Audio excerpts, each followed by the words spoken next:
2 दिवसानंतर अजित पवार आज अधिवेशनाच्या कामकाजात सहभागी होणार। नागपूरच्या विजयगड निवासस्थानी अजितदादांना भेटण्यासाठी कार्यकर्त्यांची गर्दी। आज छगन भुजबळांचे शक्ती प्रदर्शन। नाशिकमधल्या संघर्ष सभेत काय भूमिका घेणार याकडे राज्याचं लक्ष। छगन भुजबळांची नाराजी दूर करण्यासाठी राष्ट्रवादी काँग्रेस पक्षाकडून हालचाली सुरू।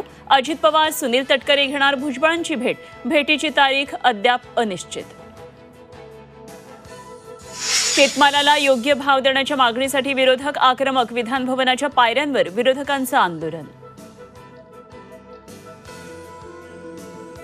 हिवाळी अधिवेशनाचा तिसरा दिवसही आज वादळी ठरण्याची शक्यता। बीड परभणी घटनेवर आज विधानसभेत चर्चा होणार। राज्यात थंडीची लाट, मात्र उद्यापासून थंडी कमी होण्याचा हवामान विभागाचा अंदाज। नववर्षात पुन्हा थंडी जाणवणार।